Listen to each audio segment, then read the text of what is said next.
et la culture du travail américain, si t'as pas en toi ce contrôle de toi-même, de ta passion, il y a personne qui va te dire de ralentir.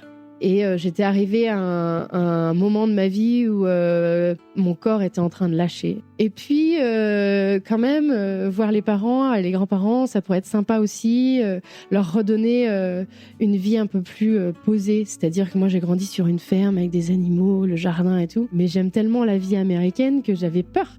Et elle me dit, mais c'est vrai que c'est moi qui ai dit ça. Je dis, franchement, je pense que si t'avais pas eu cet engouement de te dire, allez, on y va, et elle parle pas français. Et je me disais, c'est quelqu'un qui parle pas français, qui dit, allez, on essaye la vie en France, quoi. Et là, ça te donne des ailes. Tu dis, ok, allez, on y va. Pour moi, les États-Unis, c'est pas les Américains. C'est un melting pot. Ouais, bien sûr. C'est cette ouverture d'esprit de tout le monde est bienvenue, et voilà.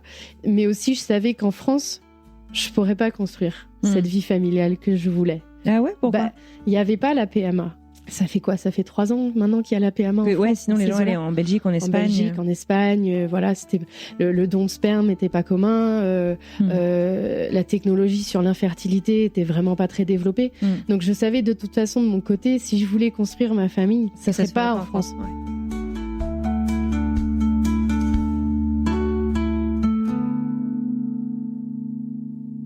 À bientôt. Vous déménagez ? Mes vêtements, Emballé. mes bouquins. Enfin, la vie est dure, mais elle est belle. Attention au départ. Cette route mène bien quelque part. Alors, on y va. J'irai, madame, jusqu'au bout du monde.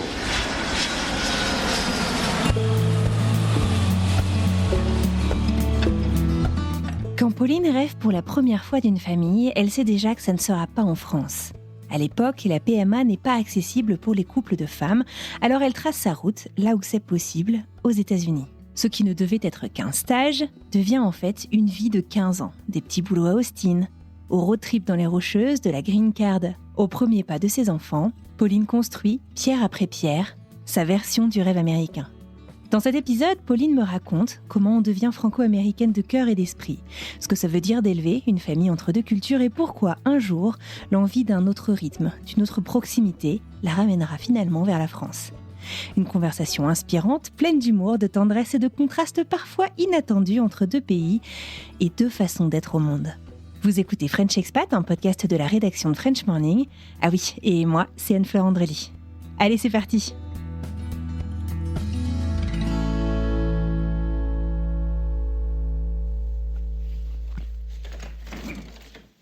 Salut! Tu vas bien? Ouais, c'est super beau, hein. C'est clair. C'est trop bien. Bienvenue de nouveau en Colorado. T'as trouvé facilement? Ouais. La France, il fait gris. C'est vrai? Oh. Même à Bordeaux?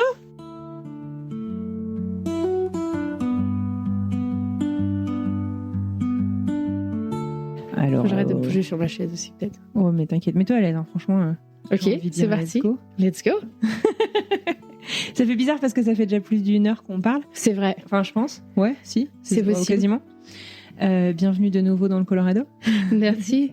Ça fait plaisir de prendre le temps aussi de te rencontrer. Mais ouais, grave. De faire ça en personne. Merci beaucoup de prendre du temps sur tes vacances. Parce que Oui, du coup, on c'est va vrai. y revenir. Tu nous parles du Colorado, mais tu n'y vis plus. Écoute, ma petite question traditionnelle que je pose, qu'on n'entend pas toujours, parce que je la coupe souvent en montage, c'est si tu te retrouvais là, je sais pas, dans un bar rempli de Français vivant autour du monde, et qu'on faisait un petit tour de table, et que chacun, tu vois, devait se présenter, tu dirais quoi en 2-3 phrases? Tu peux t'adresser directement aux auditeurs et auditrices, genre « Salut, moi c'est Pauline ».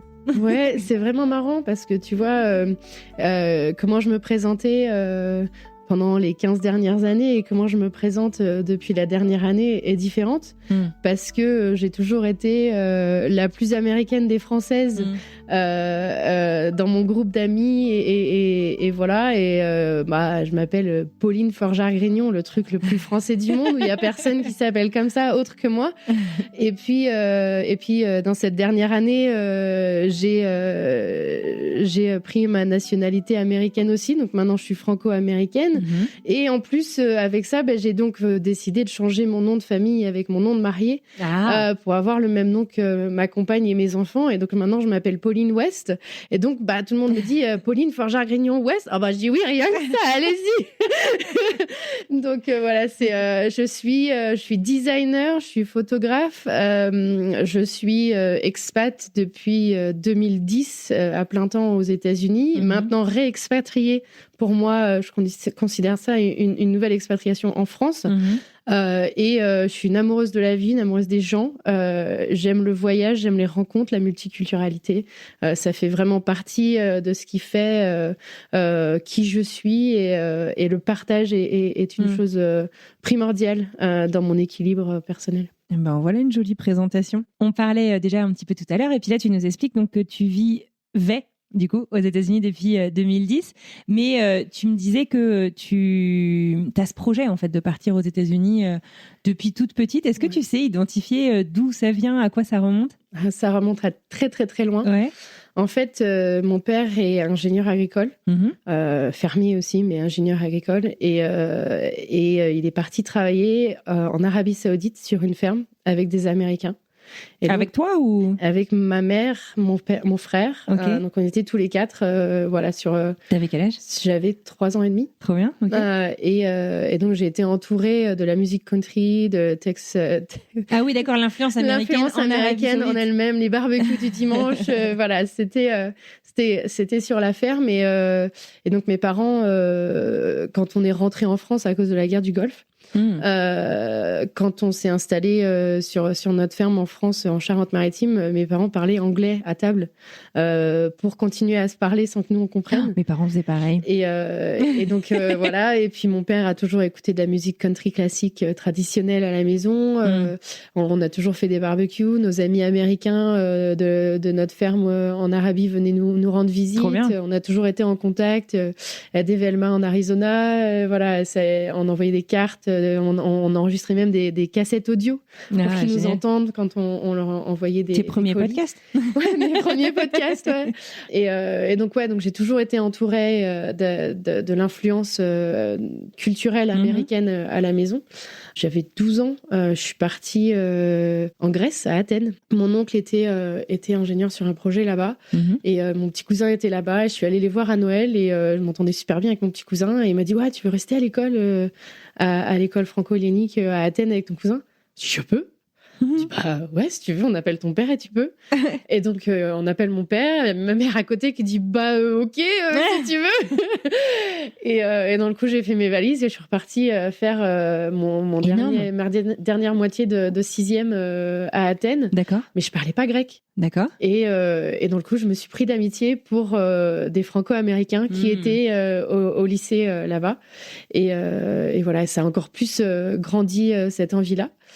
Et quelques années plus tard... Mais à ce stade-là, t'as jamais mis les pieds aux États-Unis encore ? Non, jamais. Juste regarder énormément de western avec mon père, des Faut pas rêver. Voilà, c'était l'émission télé du vendredi où on avait le droit de découvrir le monde ensemble de cette manière-là. Et puis après ça, je suis rentrée en France faire mes études normales avec mes parents qui avaient toujours la ferme en France. Et mon frère est parti à l'université et ma mère m'a dit tu veux rester toute seule sur la ferme ou est-ce que tu veux qu'on soit famille d'accueil ? J'ai dit, ça, c'est quoi, famille d'accueil ? Eh ben, si tu veux, toi qui es tellement amoureuse des États-Unis, on peut choisir quelqu'un qui vient habiter à la maison et qui va au lycée avec toi et qui est américaine. Ils sont super ouverts, tes parents. Ouais. La multiculturalité chez nous est vraiment très présente. La porte n'est jamais fermée. Trop jamais. Et dans le coup, la première personne qui est venue à la maison, c'est Adèle, qui était de Boston, justement.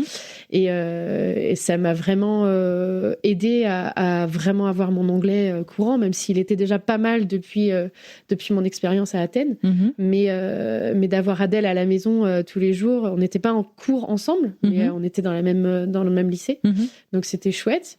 Et puis elle est repartie et ma mère m'a dit tu veux faire à nouveau voilà. Et je dis ouais, avec grand plaisir. Et donc Émilie de Nouvelle-Zélande est venue à la maison. Et cette année-là, je me suis cassé mon premier genou.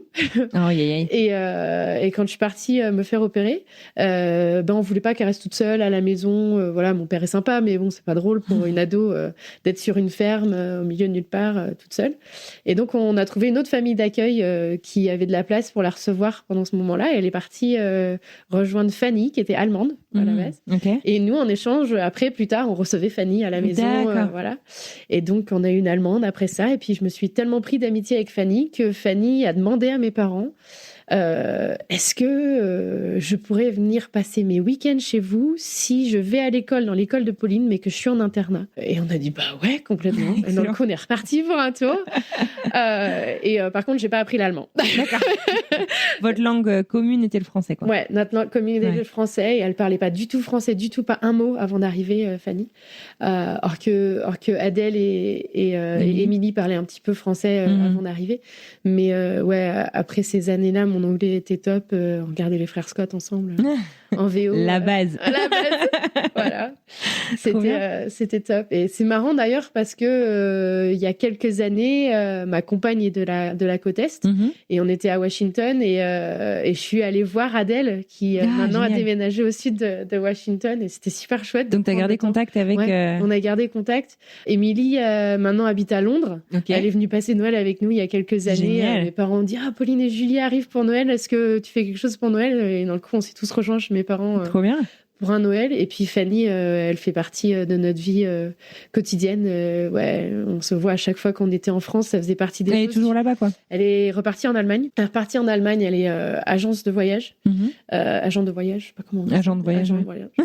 Mais à chaque fois qu'on rentrait en France, ça faisait partie de l'organisation. On rentre à telle date. Est-ce que toi, tu peux venir d'Allemagne en même temps? Enfin, voilà, ça faisait partie des organisations. Ouais, c'est comme des sœurs, en fait. C'est pareil. C'est chouette. Après, Adèle et Émilie un petit peu moins, la vie nous a un petit peu plus écartés, mais ouais, Fanny est restée très en contact et puis une de mes meilleures amies est vraiment sa meilleure amie à elle aussi, donc c'est trop chouette. Bien. Ouais, génial, trop bien. Et alors, du coup, tu nous disais, tu t'es pété le genou pendant le lycée, c'est ça? Ouais, c'est ça. Je suis tombée de cheval. Mes parents étaient breeders aussi pendant un pas mal d'années. On a eu jusqu'à une douzaine de chevaux à la maison. Wow. Et le rêve de toutes les ados. C'est ça. Et je suis tombée, j'étais en train de détendre le cheval de mon frère et puis il a pris peur de quelque chose qu'il y avait dans la forêt et je me suis écrasé le genou sur au paddock, quoi. D'accord. Et ça a mis beaucoup de temps pour trouver ce qui se passait, énormément de rendez-vous médicaux et tout. Et puis moi j'étais en école lycée pour faire école de sport. Et puis ton objectif à ce moment-là, c'était être prof de sport? Prof de sport et entraîneur sportif natation. Donc j'étais en natation et handball, le handball français. Quand je suis arrivée aux États-Unis. Pourquoi c'est pas la même chose? Le handball français, tout le monde pensait ici à la pelote basque. À chaque fois que je parlais, quand je suis arrivée aux États-Unis, je joue pas au tennis avec ma main, non. Donc c'était assez intéressant quand je leur ai expliqué. Quand j'habitais à Austin à ce temps-là, ils m'ont dit ok, non, je connaissais pas. Il y a pas de ligue de handball du coup aux États-Unis, je sais pas. C'est peut-être que ça vient, mais quand je suis arrivée en 2010, non, c'était complètement.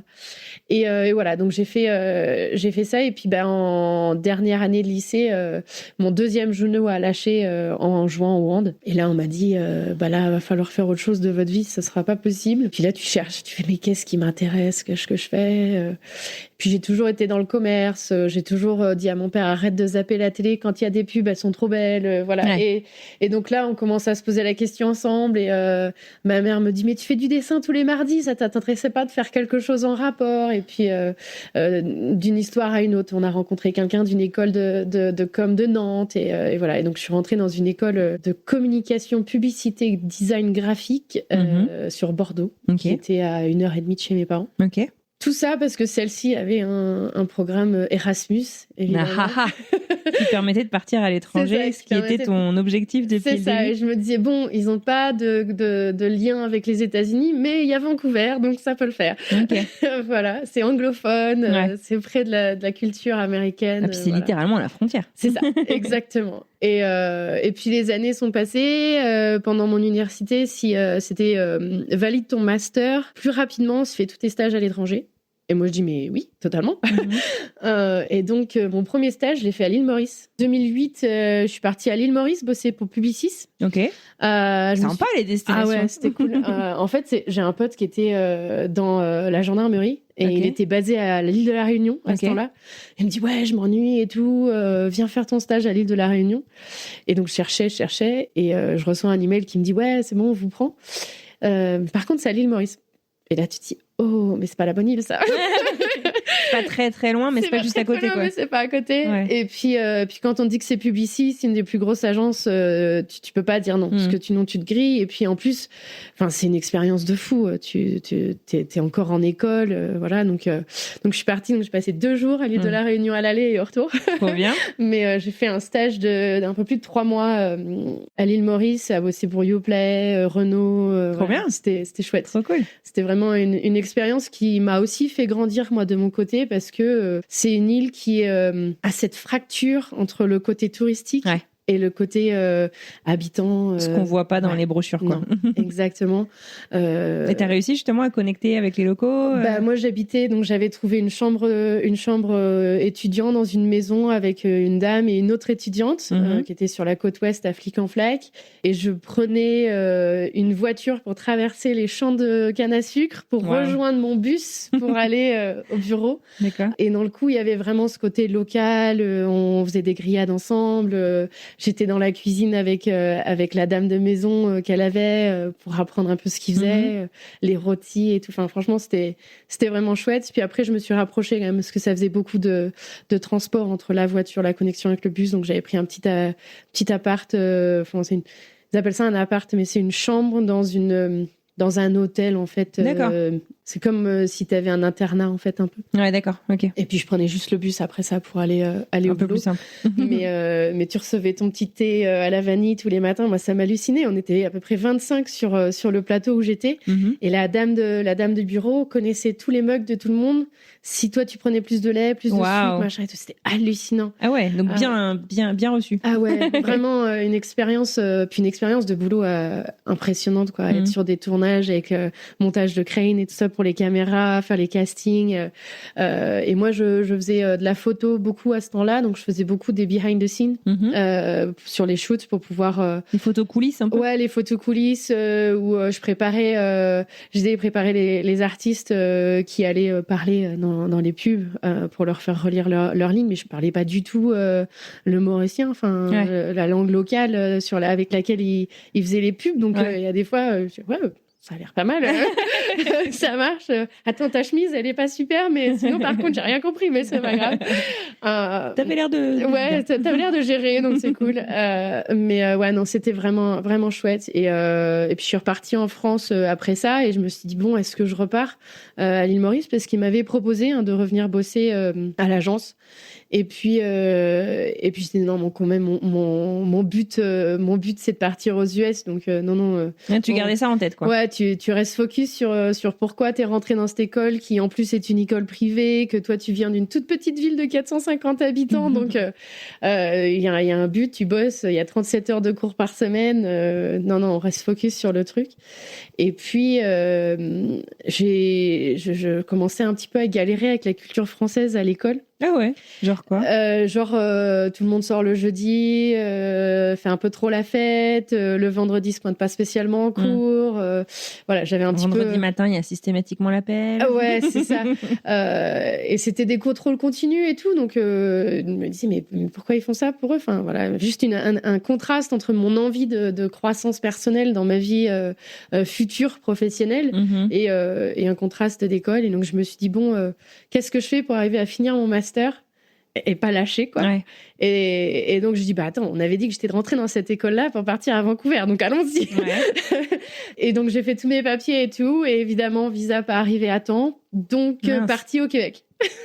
Ah ouais, mais pourtant c'est le même pays, quoi. Eh ben oui, mais province française, donc j'avais pas besoin de papier pour finir mon inscription à l'université à ce temps-là, et l'université de Laval m'a dit oui, c'est bon, on vous prend, vous pouvez arriver dans 2 semaines, il y a pas de problème. Et donc, je suis partie à Laval en 2 semaines. Ok. Vache. Et il y avait eu deux étudiants québécois qui étaient venus dans mon école quelques mois avant. Et donc, j'ai contacté Charlie et je dis, ouais, Charlie, j'arrive dans 2 semaines. Tu peux m'aider à trouver un appart? Voilà. Et elle m'avait trouvé une petite chambre super sympa à Québec. Et c'était une expérience tellement bien. Tu connaissais un peu le Canada ou pas du tout? Ouais. Du tout. Non, je connaissais pas. Et attends, je connaissais pas Montréal. Je connaissais Edmonton parce que j'étais partie 1 mois et demi sur une ferme d'un ami à mon père, aider avec les 4 garçons. Edmonton, c'est Alberta du coup? Ouais, Alberta, ouais. Okay. Mais tu vois, le côté multiculture de notre famille est vraiment très, très présente dans le quotidien. Il n'y a pas de barrière pour nous. Il y a un océan. Oh, mais non, mais c'est juste à côté, c'est pas grave.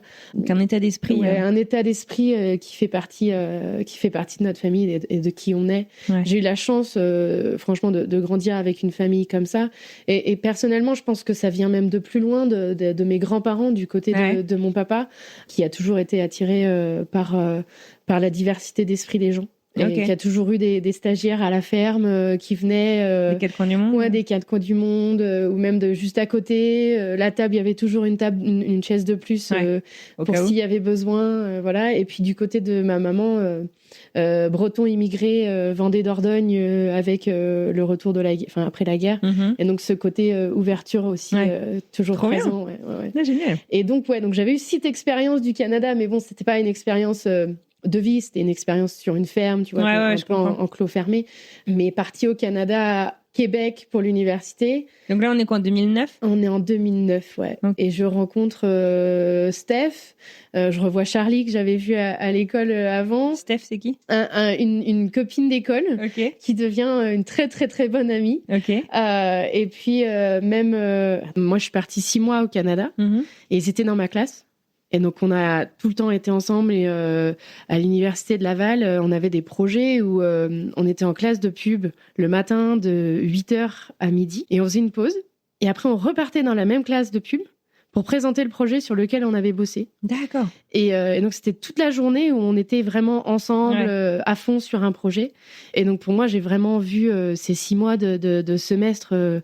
on était collés, quoi. On était vraiment... Donc, pas coloc, mais vous viviez ensemble quasiment. Ouais, c'est ça. Enfin, tu vivais à l'université tout le temps. Et puis, on est tellement devenus amis que quand moi, j'allais partir, ils m'ont dit, en fait, je crois qu'on va aller à ton université à Bordeaux. Faire un semestre pendant que toi tu fais ton dernier semestre à avoir ton master. Nous on fera notre premier semestre de master en France. D'accord.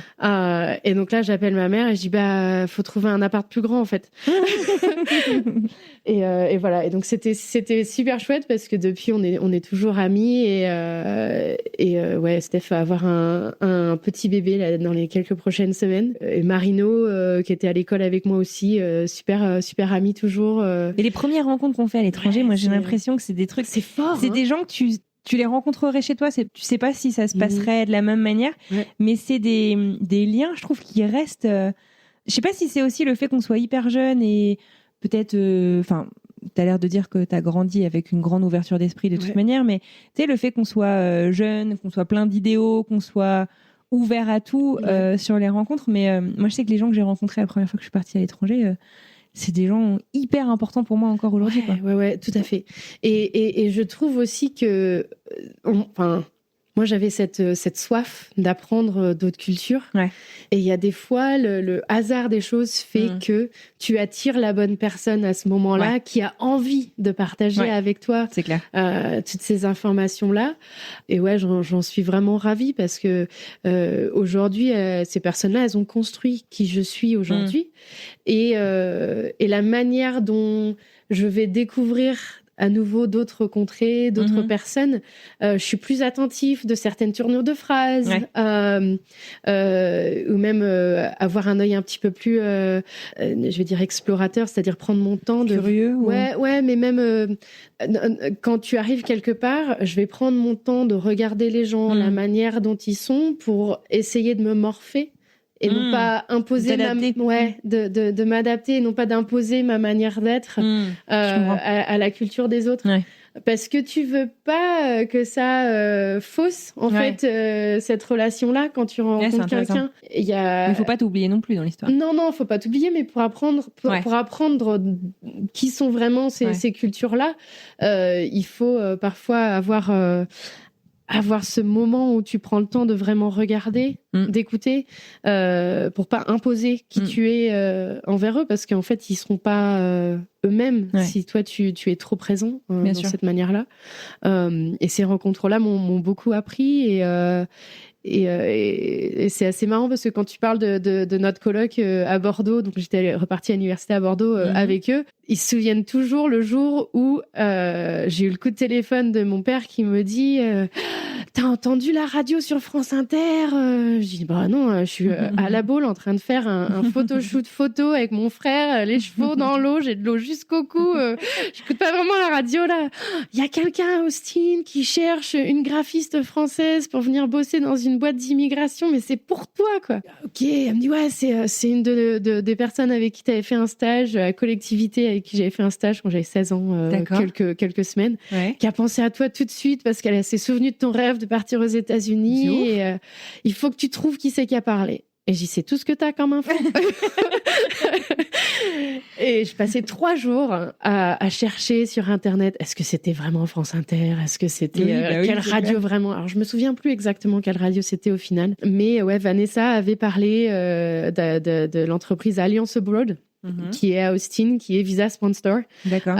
Et qui aide des étudiants à partir faire leur summer school ou leur stage ou des expériences genre à Disney ou voilà.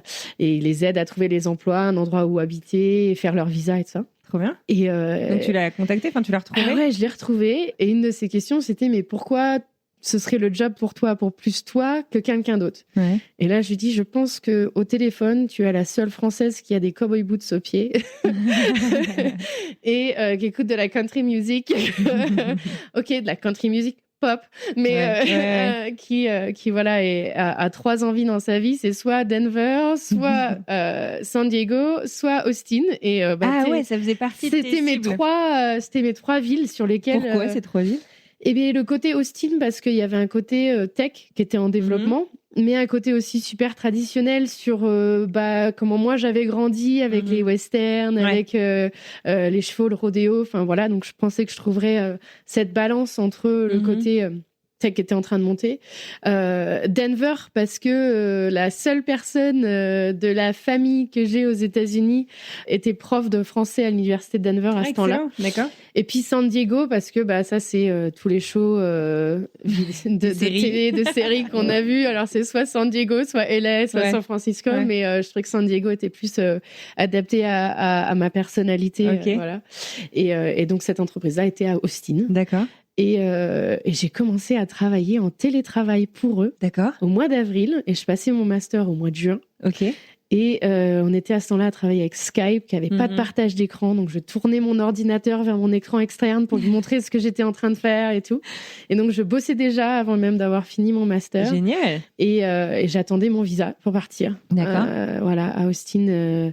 Et du coup, tu partais quoi? C'était un stage ou un job? Et donc, je partais avec un J1, 18 mois, puisque tu as le droit d'avoir un J1 qui a un long training, en fait, après ton diplôme. Ouais.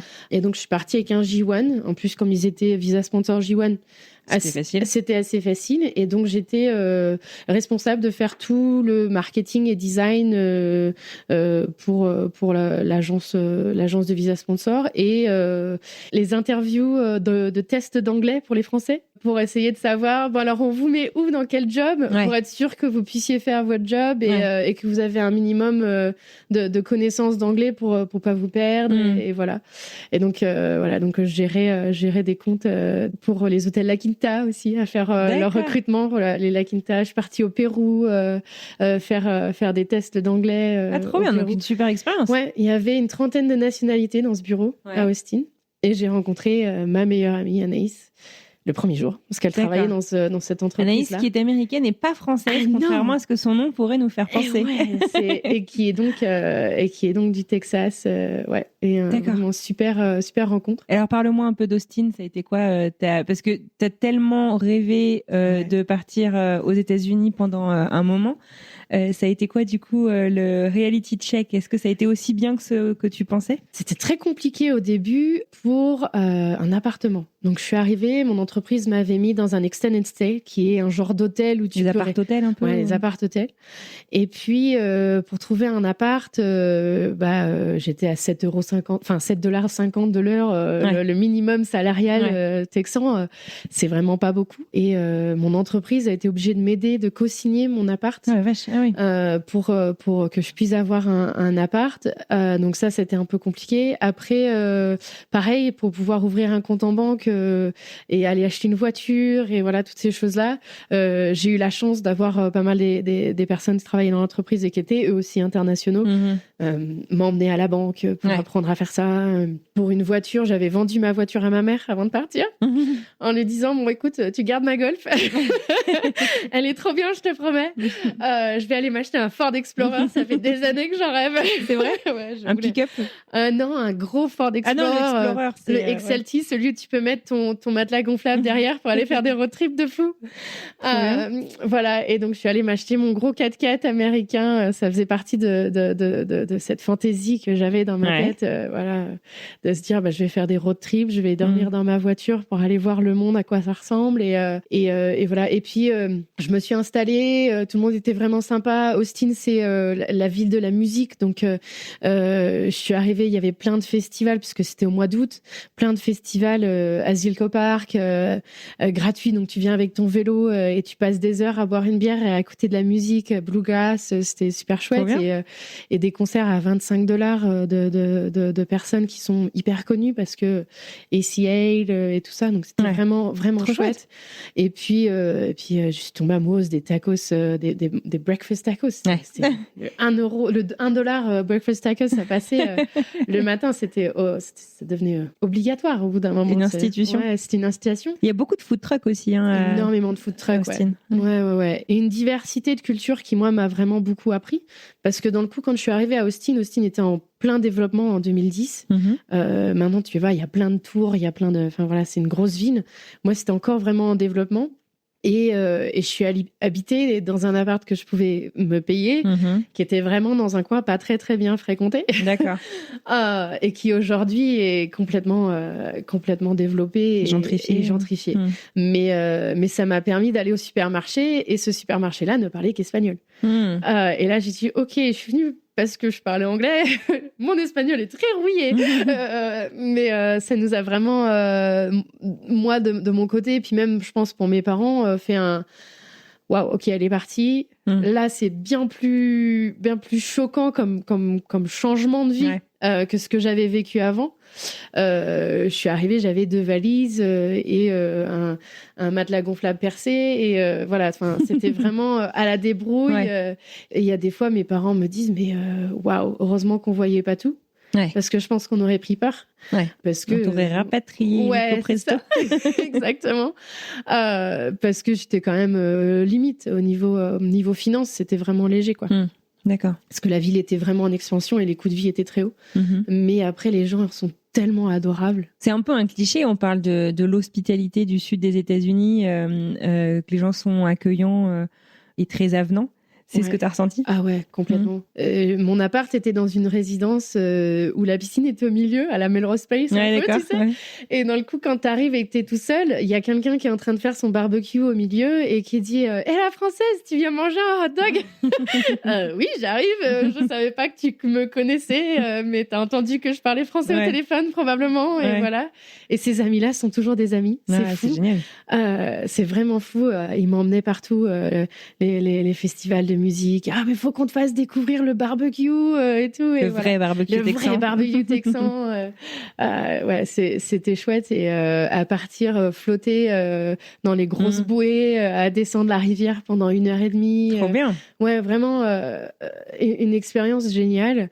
Et puis en rencontrant Anaïs à dès le début de cette expérience-là. Je suis rentrée dans sa famille aussi. Elle m'a emmenée dans sa famille et dans le coup, Thanksgiving, je le faisais avec sa famille. Noël, je le faisais avec sa famille quand je pouvais pas rentrer. Donc toi qui rêvais d'immersion culturelle, t'étais en plein dedans, quoi. En plein dedans. Puis quelqu'un qui adore cuisiner en plus, donc m'a appris plein de choses sur la cuisine américaine et c'était chouette. C'était vraiment chouette. Et cette expérience-là, elle n'a duré que 3 ans. D'accord. Parce que tu avais un J1 de 18 mois et après tu as fait comment ? Après j'ai fait un H1B. D'accord. Et quand j'ai fait mon H1B, entre mon G1 et mon H1B, je suis partie en France pour faire des papiers d'immigration pendant 8 semaines. Et quand je suis revenue, il m'avait remplacée par quelqu'un d'autre. Américaine non, un Espagnol. Non, mais à l'américaine, je veux dire. Voilà, ouais. Personne n'est irremplaçable. Ouais, c'est ça. Et donc, dans le coup, j'arrivais plus trop bien à trouver ma place dans cette entreprise-là. Et dans le coup, je me suis retrouvée plus à chercher autre chose, à voir. Et puis, je me suis dit, bon, bah, ok, j'ai fait 3 ans du Texas. Peut-être que je vais aller voir Denver. Peut-être que je vais aller voir San Diego. Et finalement, t'es pas partie en Floride ? Eh oui, c'est ça. Je suis partie en Floride. J'ai trouvé un job pour une start-up qui était dans l'incubateur de l'Université de la Floride. Gainesville, vraiment à UF. Et une ville qui est vraiment très étudiante. Et donc là, c'est vraiment un contraste, en fait, entre Austin, tech, musique, développement, multiculturalité. Et tu vas après à Gainesville, qui est une ville universitaire, pure universitaire. C'est-à-dire qu'il y a vraiment... c'est ce qu'ils appellent les college towns. Ah ouais, mais complètement. Et puis ceux qui sont restés, c'est des personnes qui ont été à l'université limite. Donc il y a un gros contraste culturel pour moi qui se met en place. Mais c'est important, je trouve, de le dire parce que, tu sais, vu de loin, on dit les Américains, les États-Unis. Mais il y a... ça paraît évident quand on y vit, mais pas pour tout le monde toujours.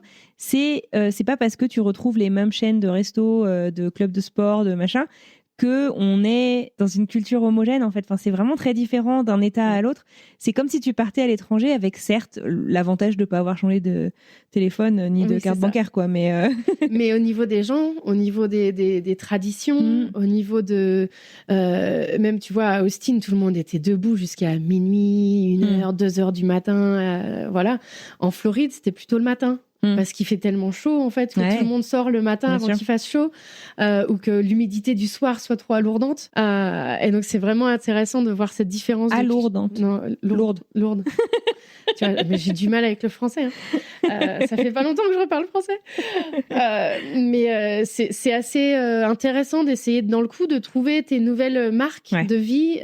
Et je passais d'une entreprise où il y avait plein de nationalités différentes à une autre entreprise qui avait plein de nationalités différentes parce qu'en fait, mais qui n'avait pas du tout la même culture d'entreprise. Pas du tout la même culture parce que le directeur était d'Inde et ingénieur à l'université de la Floride et professeur et il avait monté une start-up avec certains de ses étudiants. D'accord. Sur l'optimisation des transports. Dans le ferroviaire au début. Ferroviaire au début, dans les trains. Et puis, il a rajouté des logiciels pour tout ce qui est livraison de tracking. Et puis, après ça, des logiciels pour les avions. Gestion des équipes, gestion des... Donc, transport plus. Ouais, c'est ça. Et quand je suis arrivée, on était, je dirais, 35-37 dans ces eaux-là. J'en suis partie, on était 240 des bananes. Ah ouais. Avec une start-up qui a bien grandi. Une start-up qui a bien grandi, qui est même encore plus grande aujourd'hui. Et qui avait... on a monté des bureaux à Bangalore, en Arménie et en Australie. Et donc à Gainesville. Maintenant, ils sont à Dallas. Mais c'est assez... Trop bien. Ouais, c'était une expérience vraiment intéressante pour moi aussi, qui m'a beaucoup grandi. Parce que quand tu es dans une start-up, tu as toutes les casquettes, en fait. Ouais. Tu as ton patron qui te dit « Ah, il n'y a plus de papier toilette dans mes toilettes » et tu es avec les constructeurs, avec 5 millions sur une carte de crédit, à gérer les plans de plombier et tout ça. Et j'ai trouvé ça Ça te magnifique. plaisait justement, cette diversité de tâches et de responsabilités Ouais, parce que je suis rentrée, l'entreprise s'appelait Innovative Scheduling, Optimization in Action. Et on l'a rebrandé, en fait. On a monté notre équipe marketing avec son fils et on a développé toute l'équipe marketing et on l'a appelé Optim. Et c'est assez marrant aussi parce que un jour, on était sur un projet et je parlais avec le fils du directeur et il me dit « Ouais, ça serait quand même cool qu'on ait quelqu'un qui soit vraiment doué en illustration et tout. T'as pas quelqu'un dans des connaissances qui pourrait venir bosser pour moi ?» Et là, ma tête, elle a fait gling. mais si, j'ai une franco-américaine qui était à l'université avec moi à Bordeaux. Allô Kelly, t'es disponible? Oui. T'as toujours ton passeport américain? Oui. Bah écoute bien, j'ai un boulot pour toi. Et donc dans le coup, Kelly est venue bosser avec moi en Floride pendant presque 3 ans. D'accord. Ouais. Et, génial. Ouais. Et c'était une expérience vraiment super. J'ai commencé avec eux à faire mon 2e H1B. À commencer à faire ma carte verte aussi avec eux. Et puis, c'est compliqué tous ces papiers-là. Il y a toujours un papier qui manque, il y en a toujours un qui n'y a pas la bonne information dessus.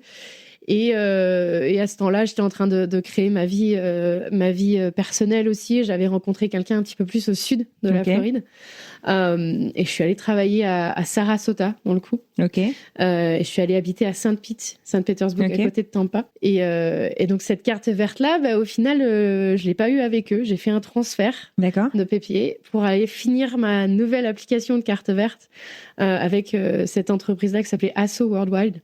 Et une autre expérience géniale. Je travaillais dans les produits paramédicaux, mais avec des licences, c'est-à-dire Universal, Disney. Et donc, avec mon équipe, on choisissait mais quelles sont les licences de produits qu'on pense qui vont se vendre dans la grande distrie. Quel est le prochain film qui va sortir, qui on pense va bien marcher sur nos produits et tout ça. Et donc je bossais pour Walmart, Costco, Target, tout ça. Voilà, développer tous les pansements, les kits de premiers secours avec les designs de licence dessus. Et c'était vraiment chouette comme expérience. Donc du coup, un début de carrière super intéressant, stimulant. Tu mets plein de cordes à ton arc tout à fait. Et tu t'éclates. Et c'est quoi, c'est en 2018 que tu débarques au Colorado? En 2018, j'ai eu ma carte verte. Enfin. Donc par la 3e boîte? Par ma 3e boîte, Et j'ai une coloc à ce temps-là qui trouve un nouveau boulot à Denver. Elle dit allez, ça y est, cette fois, ça y est, on part tous à Denver. Moi, je vais à mon nouveau boulot. J'ai ma compagne qui nous suit. Va donc chez ta tante, trouve une nouvelle vie et tout. T'en as tellement eu envie, peut-être y aller, quoi. Et puis, à l'américaine, une fois que le camion était chargé, elle reçoit un coup de téléphone et elle reçoit une meilleure offre de boulot sur la côte Est. Mais moi, ça y est, dans ma tête, je partais à Denver, quoi. J'avais dit. Parce que l'avantage de la carte verte, du coup, c'est que t'es plus dépendante d'un employeur, quoi. Exactement. Et tu partais toute seule, toi. Enfin, avec ta coloc, mais. Ouais, à la base, je partais avec ma coloc. Puis, en fait, c'est assez marrant, mais tu vois, t'as ce côté H1B, tu peux pas vraiment prendre d'initiative en se disant bon, je vais changer de boulot, ça me plaît pas. Donc il y a peut-être des trucs qui parfois sont un peu compliqués, mais ça te grandit aussi, parce que dans le coup faut avoir je pense qu'en français on dit résilience, parce que il y a peut-être des choses que tu ferais pas comme ça, ou il y a peut-être des choses que tu vivrais pas comme ça, mais t'as pas le choix. Donc tu continues et t'es à fond, et en même temps je trouve que ça te construit de devenir de plus en plus fort pour pouvoir arriver à faire des projets encore plus hauts, donner des objectifs encore plus hauts.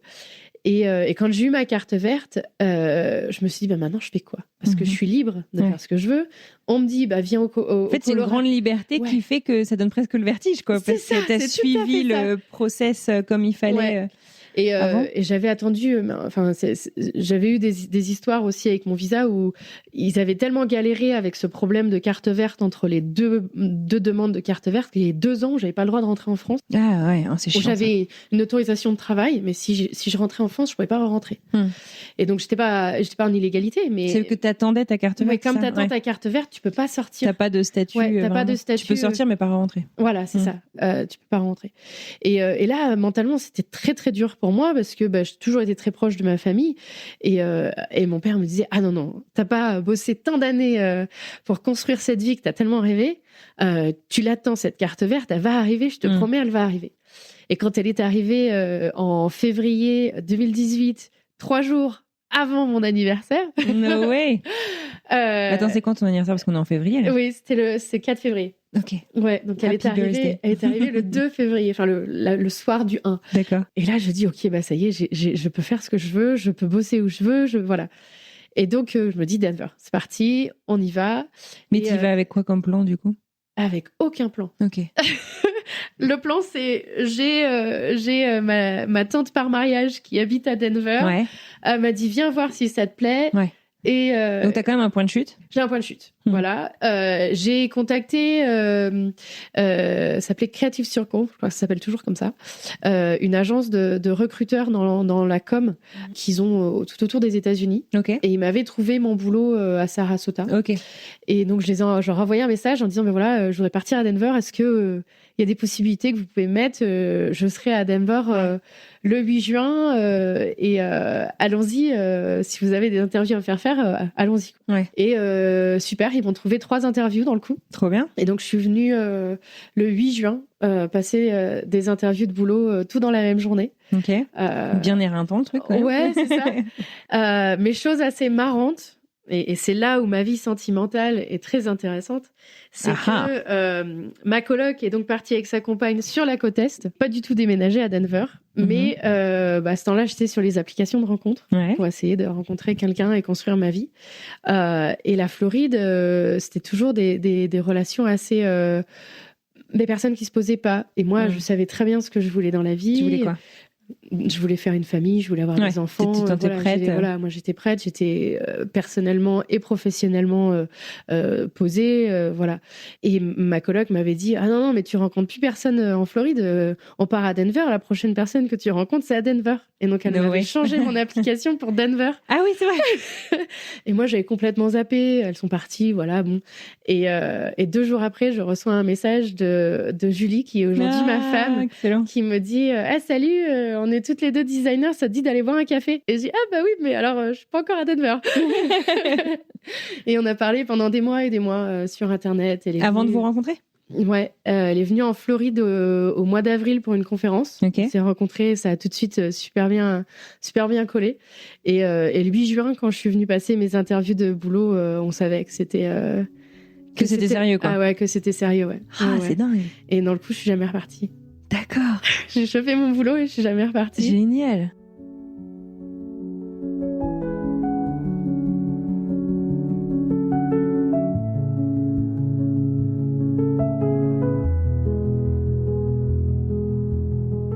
Et c'est assez marrant parce que Anaïs, cette copine américaine du Texas, avait toujours venu me voir en Floride où j'allais, elle m'aidait à déménager. Enfin voilà, toujours super sympa. Et sur celle-ci, elle me dit Pauline, t'as l'air d'aller super bien. Je prends l'avion du Texas, je te rejoins en Floride pour pacter tes affaires qui sont dans un garde-meuble et on fait toute la route ensemble et on remonte au Colorado ensemble. Je dis ok, ça marche. Et on est arrivé au Colorado et Julie était en déplacement. Et donc son appart était vide, elle était pas là et moi je venais m'installer. Ah ouais d'accord, tu t'es installée avec elle 3 mois après l'avoir rencontrée. Ouais. Et vous êtes plus jamais quittés quoi? Plus jamais quittés. Ah c'est trop beau. Ouais. Plus jamais quittés. Et parle-moi de Julie alors. Julie, c'est assez marrant parce qu'elle a des origines italiennes du côté de ses parents et donc à la base elle s'appelle Juliane et on l'a toujours appelée Julie et je lui ai dit tu sais que Julie c'est un nom français quoi. Il y a des Julie Marthe et Julie, elle est cette famille. C'est ça. Julie aux États-Unis c'est pas commun du tout. Oui c'est vrai. Et donc c'était assez marrant et c'est quelqu'un qui est très posé et moi je suis quelqu'un qui est assez social et donc ça m'a permis aussi pour moi de trouver quelqu'un qui m'aide à balancer un petit peu cette envie de faire plein de choses. Équilibré. Ouais. Mais moi, j'avais été claire, hein, si tu veux pas d'enfant, me parle pas. C'était direct. Ah oui, d'accord. Genre, c'était sur ton profil? Ah ouais, c'était sur mon profil. Première ligne, si tu penses pas construire une famille, ça sert à rien qu'on discute parce que c'est mon projet de vie personnel et voilà. Et c'est quelqu'un qui, a priori, pensait peut-être pas avoir des enfants dans sa vie. Et ça a pris total sens quand on s'est rencontrés. Ouais. Ah, génial. Ouais. Et aujourd'hui, on a 2 enfants. Elliot qui a 4 ans et demi et Lucas qui a 2 ans. Et et c'est des amours et on a vraiment une vie qui est sympa. Julie est designer UI UX. Et moi, je suis plus dans le côté marketing, développement, branding. Donc, on se comprend sur ce qu'on fait, même si on fait pas tout à fait la même chose. Je fais du design UI. Vous parlez le même langage. On parle le même langage. Et c'est quelqu'un qui a toujours aimé la multiculturalité, mais qui a pas beaucoup voyagé dans sa vie. Elle a jamais eu vraiment la chance. Et ouais, ça a tout de suite collé. Je sais pas passer ma vie une journée sans Julie, c'est pas possible. Ah, c'est trop mignon. Ouais. Vous êtes mariés quand alors du coup? Dans le coup, donc on s'est mis ensemble en 2018. Mon père est venu au mois d'octobre 2018 et on l'a joué très traditionnel. Moi, je suis allée sur la côte est demander la main de Julie à son frère et Julie a demandé ma main à mon père. Et vous avez fait une double demande en mariage. Ouais, tout à fait. Vous en aviez discuté avant ? Enfin, c'était important pour vous que ça se fasse comme ça ? Mais alors, c'est assez marrant parce que je sais plus du tout comment on s'est retrouvés dans cette situation-là. D'accord. Je pense que j'étais au téléphone avec ma meilleure amie d'enfance qui, elle, habite Milan, en lui disant, je pense que je vais demander Julie en mariage quand on rentre en France à Noël. Je pense que je vais le faire. Donc, attends, ça faisait 6 mois que vous étiez ensemble, octobre 2018. Ouais, moi je considère que c'est mars quand même, parce qu'on a fait énormément de nuits à parler sur Internet jusqu'à 2h du matin avec le décalage horaire. 6 ou 7 mois, ça change pas grand-chose. Non, ça change pas grand-chose. C'est ça. D'accord, mais tu le savais, quoi. C'est fou, ouais, je savais. Ce sentiment. Et donc, on s'est fiancés en 2019, au final. Ton père, du coup, a accroché en 2019, tout de suite. mon père a accroché tout de suite. Ouais. Elle est venue passer du temps à la maison pour rencontrer ma maman. Et dans le coup, on est allé en France et elle a rencontré tout le monde et elle s'est pris le repas de famille des 25 personnes autour de la table. Donc, tu t'accroches au début, mais c'est compliqué. C'est ça. Alors, tu t'appelles ? Excuse-moi, tu es le cousin de... Oui, tout le monde veut la rencontrer, quoi, du coup, quand elle Tout le monde veut la rencontrer. T'as tes deux grands-mères qui ont 87 et dans ans, qui parlent pas anglais du tout, et qui sont agacées parce qu'elles veulent parler avec Julie dans toutes les manières du monde. Voilà, c'est qui cette personne dont tu parles depuis des mois voilà. Et on a toujours été très proches. J'ai toujours fait des Skype et des WhatsApp avec mes grands-mères et tout. Et donc, elle l'avait rencontré virtuellement. Et ça a super bien collé. Et dans le coup, on s'est toutes les deux demandé en mariage à 6h du matin dans les rues de mon petit village. On avait prévu autre chose, mais il y avait trop de brouillard. On n'a pas pu prendre le petit avion qu'on voulait prendre et tout. Et en fait, au fin de compte, je trouve que ça fait l'histoire, ça nous correspond tout à fait. Ouais. Parce qu'on n'a pas besoin de grand-chose pour être heureuse. Ça me donne des frissons. Et ouais, non, mais tu vois, nos fiançailles, en fait, au final, on les a fait donc à 6h du matin, rue Noire, dans un petit village avec les lumières de Noël derrière. Génial. Et tout le monde dormait à ce temps-là. Et je voulais aller voir ma sœur après. Et dans le coup, on est allé dormir dans le coffre de notre voiture, à attendre que ma sœur se réveille. Et pour lui dire, tu nous offres le café, on a quelque chose à te dire. Génial. Voilà. Et les enfants ont sorti le plateau de fromage, en fait, au final. On a fait un petit pour le petit-déj. Pour le petit-déj, c'est ça. À la française. À la française. Trop bien. Donc, ouais, super chouette. Et puis, on est reparti après aux États-Unis. On a commencé nos traitements de FIV. Ah oui, donc du coup, avant de vous marier, du coup Ouais, avant de nous marier. Moi, j'ai toujours eu des problèmes de fertilité, je le savais. D'accord. Donc, de toute façon, dans ma vie, je savais que j'aurais dû faire une FIV no matter what. Il n'y avait pas d'autre solution. Et en faisant nos recherches, on a trouvé qu'à Denver, il y avait quand même une recherche sur la fertilité qui est vraiment avancée. D'accord. Il y a eu un des premiers labos sur la in vitro développé à Denver. Génial. Ok, je savais pas. Et histoire drôle, notre médecin s'appelait Dr. Trout. Dr. Trout. Trout, comme un poisson. Comme quoi. Une truite. Une truite, ouais. J'ai trouvé ça trop fort. Et elle était vraiment très à l'écoute, à comprendre le fait que on est un couple au féminin, donc il y a des questions qu'on a qui sont pas faciles à répondre à ce moment-là. Comment on trouve le donneur, voilà, enfin toutes ces choses-là. Ça dépend des États aussi. Ça dépend pas mal, des États. Ouais, et puis le Colorado, on a vraiment de la chance en fait. Ici au Colorado, il y a des lois en place qui sont vraiment inclusives. Genre quoi ? Genre le birth certificate, il y a marqué parent 1 et parent 2. Ah oui, pas père. Et pas père, pas mère. Ouais. D'accord. Et tu peux faire reconnaître tes enfants dès la naissance par deux mamans. Ah, c'est génial. Donc c'est pas parce qu'en France même c'est tout un processus. Il y a un processus. Dans d'autres États, aux États-Unis, il aurait fallu que Julie adopte nos enfants. Ouais. Nous, nos enfants, on en a 2. Et biologiquement, on en a un de chacune, même si c'est moi qui ai porté les deux. T'as porté les deux, mais c'était une fois ton œuf et une fois le sien. Ouais, d'accord. Ouais. Et donc j'ai trouvé ça super chouette de pouvoir faire ça, parce que vraiment nos enfants ont le même donneur, donc ils se ressemblent, et en même temps ils sont vraiment nos enfants, quoi. Et on le voit dans la personnalité, c'est fou, c'est hallucinant ce que la technologie peut faire pour permettre de créer la famille notre famille. Quoi. Famille qui te ressemble. Une famille qui Comment ressemble. vous avez décidé que ce soit, si c'est pas trop indiscret, que ce soit toi qui allais porter les bébés? J'ai toujours voulu. D'accord. Julie, ça n'a jamais fait partie de quelque comme tu chose disais, qui c'était l'intéressait. pas. Elle pensait même pas avoir d'enfant dans sa vie.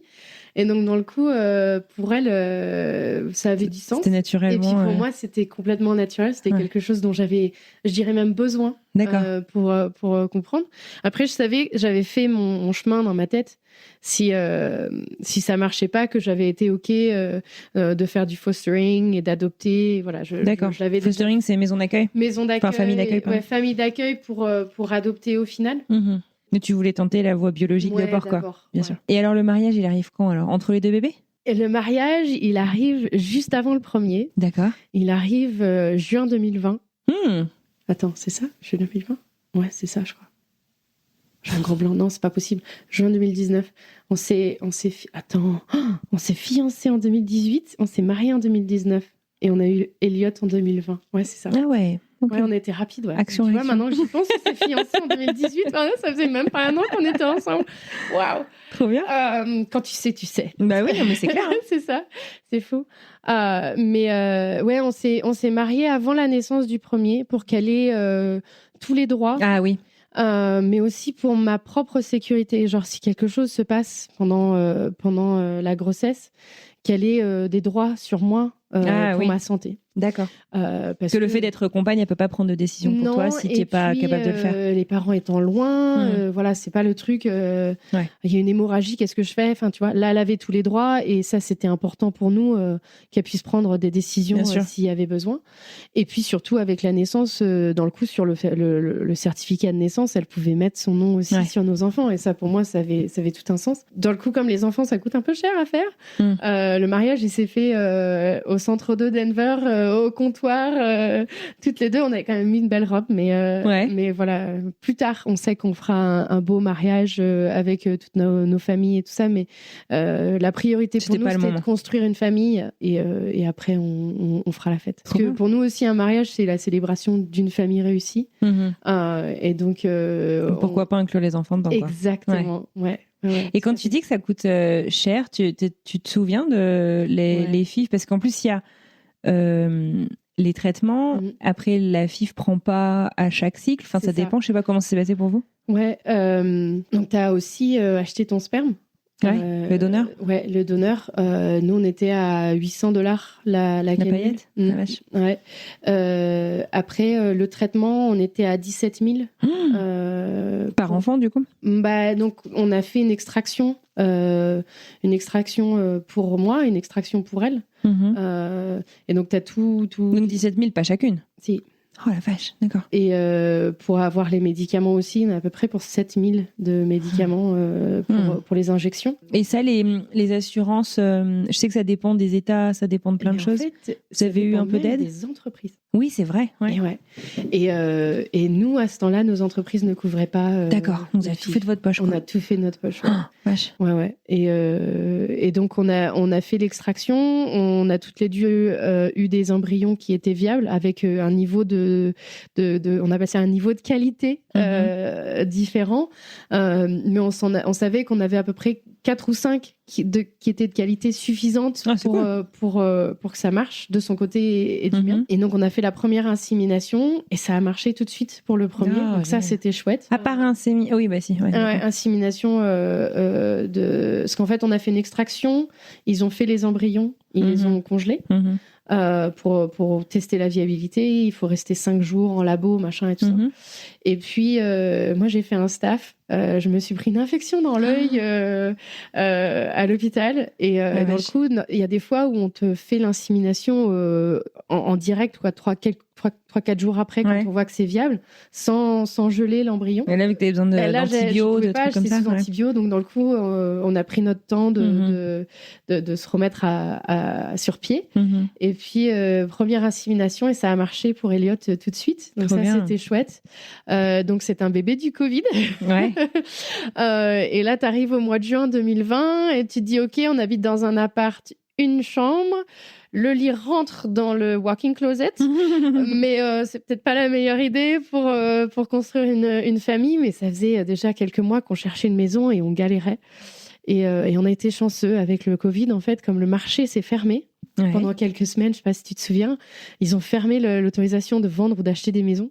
Ah ouais, propre dans le Colorado, tu veux dire? Alors, je sais pas si c'était propre au Colorado, mais chez nous, ils ont fermé pendant quelques semaines. Et nous, ça nous a permis, on s'est rendu compte le dimanche qu'il y avait une maison qui était venue sur le marché. Et le marché réouvrait le lundi matin. Et je pense qu'il y a plein de monde qui savait pas que ça réouvrait. Et Julie est allée visiter la maison avec la combinaison, le masque, les gants. Elle avait le droit de rien toucher. Et on savait pas. Moi, j'étais enceinte jusqu'aux yeux. Donc, elle m'a dit, tu verras pas la maison, je te fais un FaceTime. Voilà. Ouais. Et on a acheté notre maison par FaceTime. La vache, d'accord. Génial. Ouais. Okay. Et on est rentré dans notre maison donc, au mois de juin 2020. Et j'ai accouché en août 2020. D'accord. Dans notre maison pour Elliot.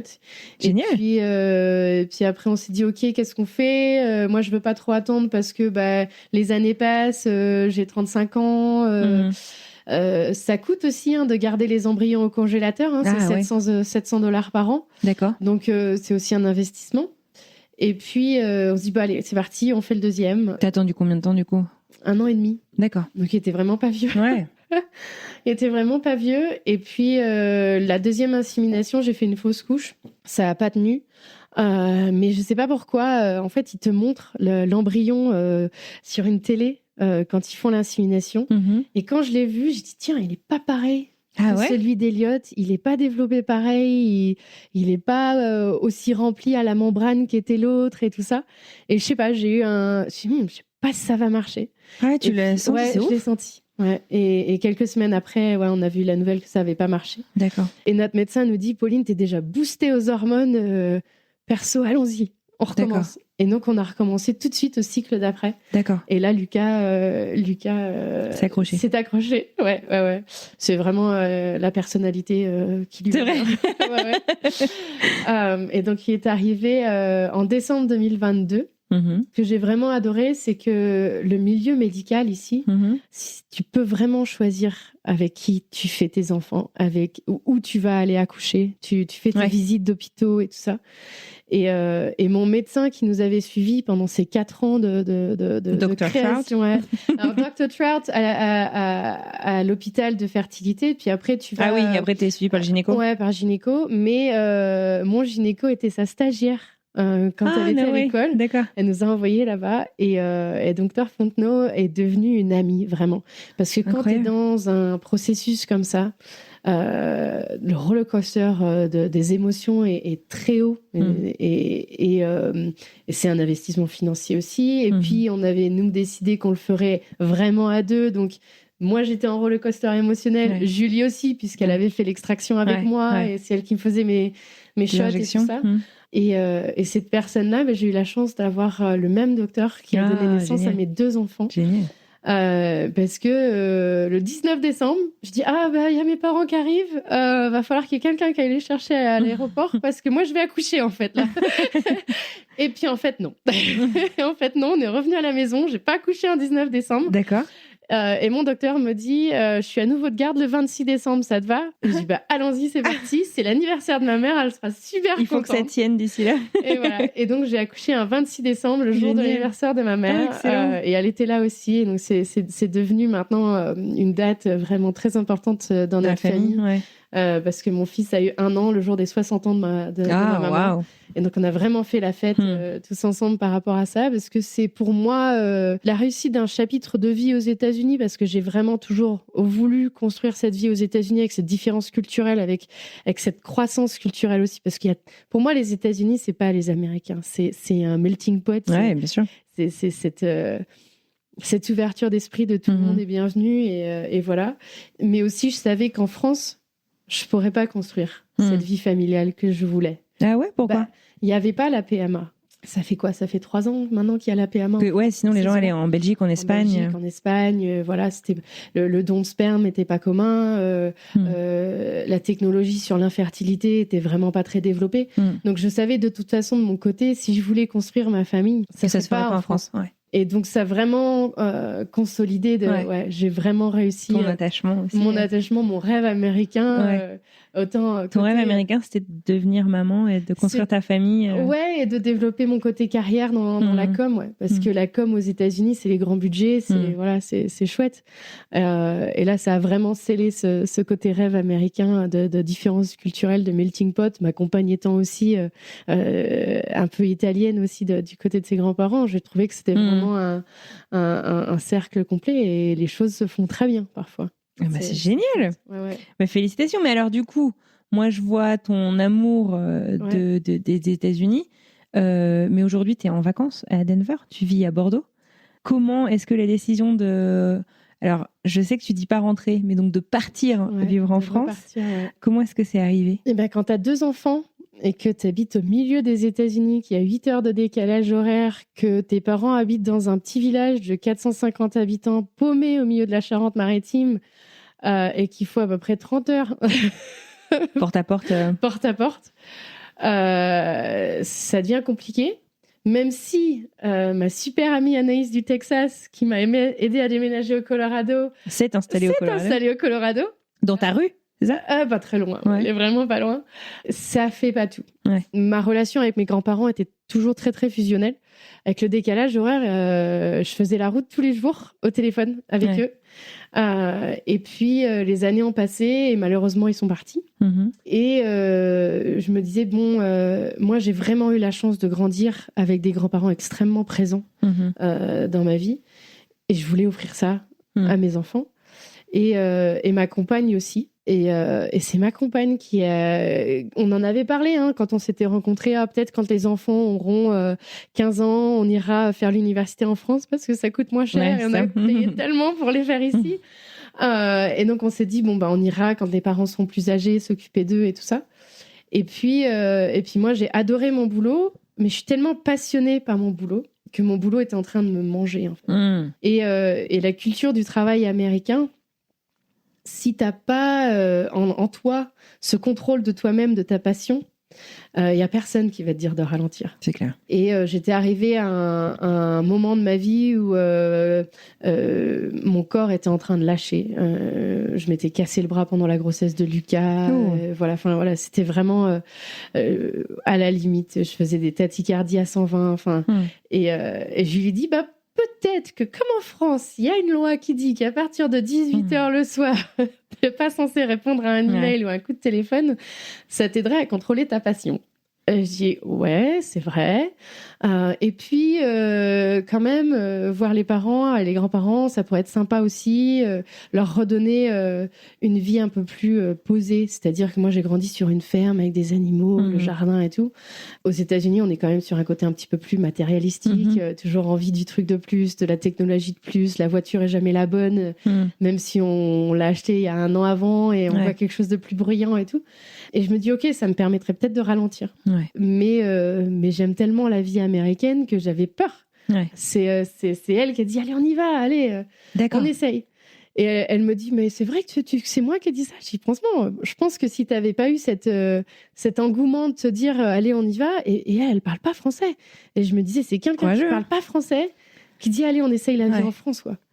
Et là ça te donne des ailes, tu dis ok allez on y va. Et puis là, ça rassure. Puis quand elle a dit ça aux grands-parents, là, tout le monde était derrière nous. Ah, mais ils vont rentrer, mais c'est trop bien, mais on va vous trouver une voiture, une maison, vous inquiétez pas, on arrive. Enfin, voilà. Et on avait acheté un camping-car ici à Denver avec mes parents et ma meilleure amie Anis. On avait fait un 3 cher sur un camping-car. Et on s'est dit, allez, on fait 2 gros road trips aux États-Unis avec tout le monde. Et si après ça, on considère qu'on a encore envie d'aller essayer, on y va. Et donc, on l'a fait. On a tout vendu sauf la maison. La maison est restée en location maintenant à Denver. On a des locataires dedans parce que ça te permet d'avoir cette petite couverture de te dire bon, si ça marche pas, ça me plaît pas, c'est rassurant. Pour revenir. Et puis moi, on va essayer. Et puis donc on est parti sur Bordeaux. Moi, j'ai fait mes études parce que c'est une ville qui est pour moi assez grosse au niveau emploi, sans être trop loin des grands-parents. Parce que si tu te rapproches, c'est pas pour aller habiter à Paris à 5h02, ça sert à rien. Sinon, autant prendre l'avion. Voilà. C'est pas le même budget, mais quand même. Ouais, c'est ça, c'est vrai. Et donc là, on s'est installé sur Bordeaux. On a eu la chance de trouver. Tout le monde a dit oh là là, t'as été rapide en 6 mois de trouver un emploi en France. Moi, ça m'a paru extrêmement long. J'avais gardé mon entreprise aux États-Unis. J'ai mon statut auto-entrepreneur depuis 2011 en France. Et donc, depuis les États-Unis, j'avais commencé un petit peu à créer des contrats à nouveau avec certains de mes clients en France pour essayer de garder un revenu. Parce que moi, je quittais mon emploi. Ouais. J'étais chez Dish Network sur Denver pendant presque 6 ans. Et Julie, son entreprise, l'a laissé partir, essayer la vie en France pendant quelques mois. Et ils avaient dit après quelques mois, on en rediscutera si ça marche. Donc genre elle pouvait le faire à distance, faire son boulot. Elle travaillait déjà en télétravail depuis tellement d'années qu'ils disaient on verra bien ce que ça donne avec le décalage horaire. Donc elle travaillait de 16h à minuit. Ça c'était un petit peu plus compliqué parce que dans le coup gérer les enfants le soir toute seule, même elle pas pouvoir lire les histoires des enfants le soir, ça lui manquait. C'est frustrant, ouais. Mais ça nous a permis de partir avec une couverture financière. Ouais. Et puis, à la fin de l'été, son emploi, c'était une start-up. Ils ont changé les priorités et donc elle a perdu son emploi américain. D'accord. Donc, on était toutes les deux sans emploi à partir de fin août. Et donc, moi, j'étais à fond. Je dis là, il n'y a pas le choix. Il faut trouver un boulot français parce que c'est sur mes épaules dans le coup. Parce que pour moi, elle ne parle pas français. Voilà. Il faut qu'elle apprenne le français. Il faut que je lui donne cette possibilité-là. Et j'ai réussi à trouver un boulot dans une boîte qui développe des outils dans l'aménagement des maisons, donc bricolage et tout ça. Okay. Et qui a ses propres marques d'outils dans la grande district. Okay. Donc, je suis à bosser. Et tu t'éclates. Ouais. Mais là, comment la différence culturelle au travail? Parce que tu me disais, en fait, t'as la culture du travail aux États-Unis où en gros, t'as rien sans rien, quoi. Donc, c'est ça. Y a peu de pauses et comme tu dis, personne t'invite à appuyer sur le bouton pause et à t'écouter un petit peu. Et sans tomber dans les clichés, bien entendu, mais du coup, c'est pas du tout la même culture du travail aux États-Unis. Tu me parlais de la pause déjeuner. La pause déjeuner, la pause café, la pause clope, même, je dirais. Et c'est vrai que c'est obligatoire. La première semaine, j'ai mis un meeting à 13h et je me suis retrouvée toute seule dans la salle de meeting. Et je dis, pourtant, j'avais mis un meeting. Et là, on me dit, mais non, mais tout le monde est en pause de 12h30 à 1h30. Tout le monde demande à la cafétéria et... Ah, ok, d'accord. Après, moi, c'était aussi ça. J'avais discuté avec mon entreprise. Je voulais emmener mes enfants et récupérer mes enfants à l'école tous les jours. Ça faisait partie de pourquoi on est rentré en France. Je voulais passer du temps avec mes enfants. Je ne les ai pas assez vus. Et mon patron m'avait dit, je te promets, si tu viens bosser avec nous, à 16h45, tu pars et tu récupères les enfants à la garderie, c'est promis. Et je m'en suis vraiment rendu compte, en fait. J'ai tout le plateau à 16h45 qui plie l'ordinateur et qui sort chercher les enfants. Et c'est chouette. Ouais. À midi, on ne parle pas boulot. À la cafétéria, on ne parle surtout pas des projets sur lesquels on est en train de travailler. Non. C'est une vraie pause. On apprend à se connaître, quoi. On apprend à se connaître. Tu vas où en vacances? Parce qu'on a 6 semaines de vacances par an. Attends, mais il y a un pont, là. Tu vas faire quoi pour le pont et tout? Et c'est vraiment chouette. Il y a un partage qui se crée vraiment à ce moment-là. Par contre, moi, j'ai pas encore pris l'habitude des pauses de 15 minutes du matin et de l'après-midi où tout le monde va fumer sa clope ou boire son café. Et je sens qu'il va falloir que je m'y mette parce que sinon, je pense qu'il y a certaines personnes qui vont pas... Tu loupes beaucoup d'infos ou de... C'est ça, exactement, qui vont pas transférer sur les choses sur lesquelles ils sont en train de discuter à ce moment-là. Donc tu t'habitues, où il y a des réunions où tu t'assois et tu dis mais si ça s'était passé comme ça aux États-Unis, mais il serait fait virer, c'est pas possible. Genre quoi? Genre la manière dont ils se parlent, parce qu'en fait pour moi ils sont hyper francs. Ah oui. Mais c'est juste la différence culturelle et parce que ça fait j'ai jamais bossé en France en fait. Je suis partie tellement jeune que j'ai jamais bossé en France et là tu te dis gros choc là. OK. Alors et je suis sortie plusieurs fois de meeting, je dis alors je sais pas si c'est moi qui ai un petit choc culturel là mais il veut vraiment pas le faire. Ah non, il te dit juste qu'il le fera pas mais t'inquiète pas, dans 2 jours tu l'auras sur ton bureau. Ah bon, d'accord, OK. Et c'est vraiment des trucs où tu t'habitues là-dessus. C'est assez marrant. Ou organisation du travail, je trouve que aux États-Unis, il y a quand même une technologie qui est quand même beaucoup plus avancée que la France.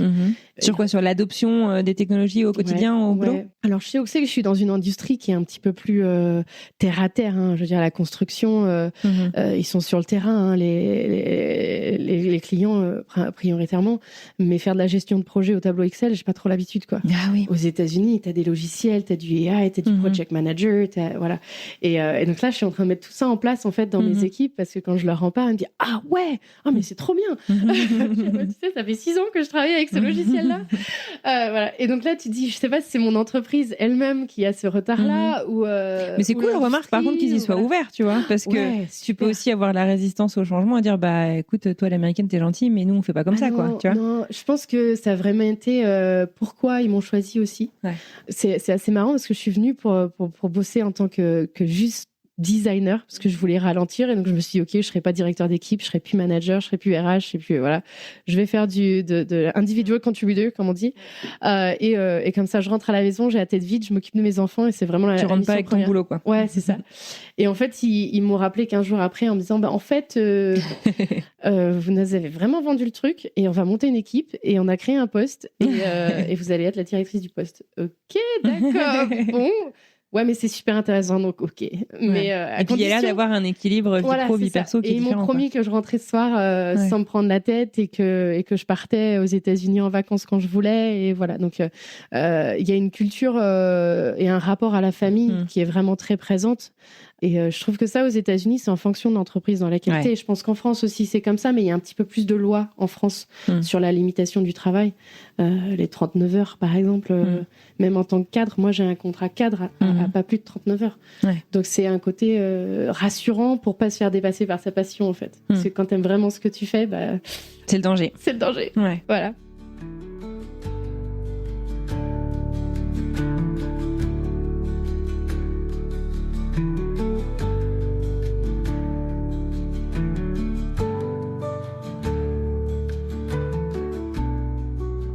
Après, aujourd'hui, je trouve qu'on s'installe vraiment dans la vie bordelaise, à prendre le tram, chose que j'avais pas fait depuis très longtemps, le bus, toutes ces. Mais c'est agréable, ça, de plus dépendre de la voiture autant que dans des grandes villes comme à Denver, tu peux rien faire sans voiture. Même marcher, en fait. Julie, elle emmène le plus petit à la crèche tous les jours à marcher, en poussette ou en vélo, ou voilà.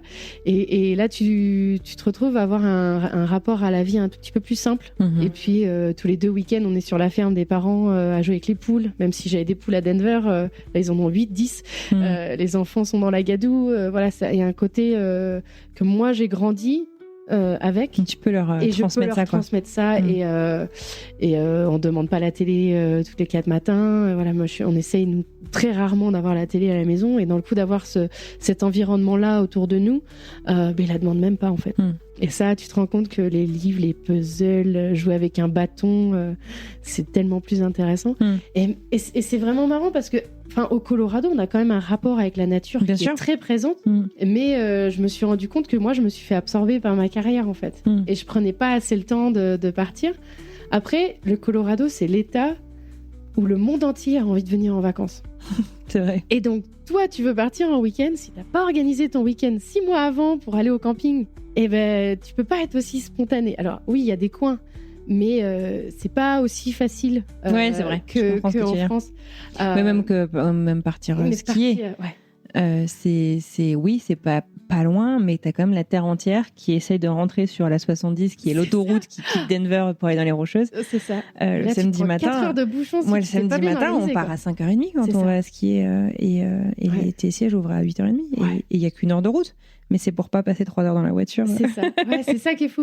Et dans le coup, c'était aussi ça, je pense, qui nous a séduit d'essayer de partir, se réexpatrier en France et comprendre les codes de la vie en France et de voir ce qu'on peut faire. Après, nous, on est aussi toutes les deux très amoureuses de la mer. Et je pense que ça nous manquait au Colorado, à part les lacs. La mer est très loin. Et là, à Bordeaux, à 40 minutes, on est à Lacanau, dans les vagues, dans le sable. Et ce côté, ok, je lâche tout et je vais m'asseoir sur la plage et j'écoute les vagues. Ça te permet de ralentir. Chose que je faisais avec la montagne aussi. C'est très souvent où on prenait la voiture et on allait juste manger un pique-nique, profiter et déconnecter. Et donc, tu arrives à préserver ce rapport à la nature depuis la France. C'est vraiment un but, je pense, de continuer là-dessus et d'essayer de voir comment je vais arriver à me morpher dans la culture française. Parce que, les Américains sont très gentils. Ils sont vraiment très gentils. Et les Français sont gentils aussi, mais ils sont tellement plus directs. Et moi qui suis assez sensible, il y a des moments où je me dis, oula. Tu te sens agressée? Ouais, je me sens un peu agressée. Alors je réapprends. Après, un autre assez fou, faire les courses en France, mais c'est compliqué en fait. Les magasins, ils s'ouvrent pas avant 9h et ils ferment à 19h30. C'est vrai. Et c'est pas ouvert le dimanche la plupart du temps. La plupart du temps. Et donc, le mercredi, j'arrive à gérer... Il n'y a pas école le mercredi. Donc, il va à la garderie à 9h. Donc, tu essaies de t'organiser. Et là, j'ai réussi à négocier. Maintenant, il va à la garderie à 7h45. Et je trouve un supermarché qui ouvre à 8h30. Et donc, j'ai 30 minutes le mercredi pour faire les courses avant d'aller au bureau. Voilà. Et c'est là où tu te dis, c'est fou. Et quand on est revenu... Les États-Unis, c'est le pays du pratique, un peu. Ah, quand même. Et du service, même, je dirais. Complet. Tu rentres dans un resto, dans un magasin, tout le monde te dit bonjour, est-ce que je peux vous aider Là, on est allé faire les courses pour remplir la valise de trucs qui nous manquent, par exemple. 4 fois dans le magasin, on nous a dit je suis là si vous avez besoin de moi. Et là, tu te dis waouh, ça fait bizarre. Et ça te manque Parce que je sais que tu as des Français, c'est l'inverse, qui viennent de France, toi qui n'ont pas vécu étranger, qui font mais laisse-moi tranquille, quoi. Et non, moi, T'apprécies ? Ouais, j'apprécie, mais c'est ce que je disais, moi j'ai un côté partage, rapport à l'humain qui est quand même très important. Et tu vois, quand on s'est installé dans notre voisinage avec notre maison, dans notre cul-de-sac, même si c'était le Covid, on se parlait tous de notre porte. Salut, t'as besoin de quelque chose? Tout va bien, machin et tout. Et là, ça fait 6 mois qu'on est en France. J'ai croisé mon voisin une fois. Ah ouais. Et donc, les jardins sont fermés avec des palissades, avec des portes. Oui, c'est vrai. Alors qu'ici, tout est ouvert. Alors oui, on commence à se faire un petit peu des copains au parc. On a une maison qui est à côté d'un petit parc de Bordeaux. Donc, on commence à retrouver quelques personnes qu'on voit plusieurs fois. C'est pas aussi avenant dans la conversation. Je trouve que c'est souvent moi qui fais... tu veux jouer avec Elliot ou attends, je vais t'aider à monter sur la balançoire ou voilà. Et c'est pas aussi avenant aux États-Unis. Il y a une entraide qui se fait, c'est inné, je trouve, entre les gens. Moi, quand j'étais enceinte, les voisins nous ont amenés à manger. Le fameux meal train. Les meal train, c'est énorme. On avait à manger dans le congélateur pendant 2 mois. C'était énorme. Lasagne, tortillas. Et puis en plus, très, très bon. Les gens sont vraiment de l'alimentation, je dirais, comfort food. Voilà. Et je trouve ça super chouette. Puis il n'y a pas, je dirais en France, il y a un petit peu le côté si je te file un coup de main, tu me fileras un coup de main. Ah, tu penses que les gens comptent un peu plus? Un petit peu plus, je trouve, pour l'instant. Mais ça fait que 6 mois. Donc, bien sûr. Voilà, mon idée va peut-être changer dans les prochains mois. Mais pour l'instant, c'est un petit peu ça que je ressens. Or qu'aux États-Unis, c'est pas vraiment le cas, je trouve. Après, il y a un côté aussi un peu plus associatif qui est peut-être un petit peu plus présent aussi avec les donations pour les événements ou les écoles, parce que pour faire des événements aux écoles aux États-Unis, faut toujours donner, sinon il n'y a rien qui se passe. Et donc dans le coup, je pense qu'il y a un côté un petit peu plus aidant des familles les uns avec les autres qui est aussi présent avec les enfants. Mais on va se construire un petit club d'amis, je pense, ça va venir avec l'école, la garderie, les camps des enfants, tout ça. Ils sont encore jeunes. Je pense qu'une fois qu'ils feront partie d'une équipe de sport ou quelque chose comme ça, ça nous aidera à rencontrer du monde. Mais aujourd'hui, d'avoir retrouvé la famille, en proprement parler, à aller un coup de téléphone de ma sœur du mardi soir qui dit je peux venir dîner avec toi ce soir. Je dis mais il y a 1h30 de route. Ouais, mais j'arrive. Ok, d'accord. La spontanéité, retrouver ça tellement d'années, c'est différent. Après, mes amis me manquent, c'est sûr, parce que tu construis pas une vie pendant 15-16 ans aux États-Unis sans créer des amitiés extrêmement fortes, c'est bien possible. Mais c'est là où tu te dis, attends, dans le coup, t'es pas obligé d'aller vivre en France à chaque fois. On peut aller voir, je sais pas, la Grèce, le Maroc. On se rejoint dans un autre pays ensemble. Et c'est chouette aussi. Mais les États-Unis, pour moi, sont tellement grands que pour moi, j'en ai pas vu un centime. T'as pas fini ton histoire américaine? Ah non, c'est pas fini.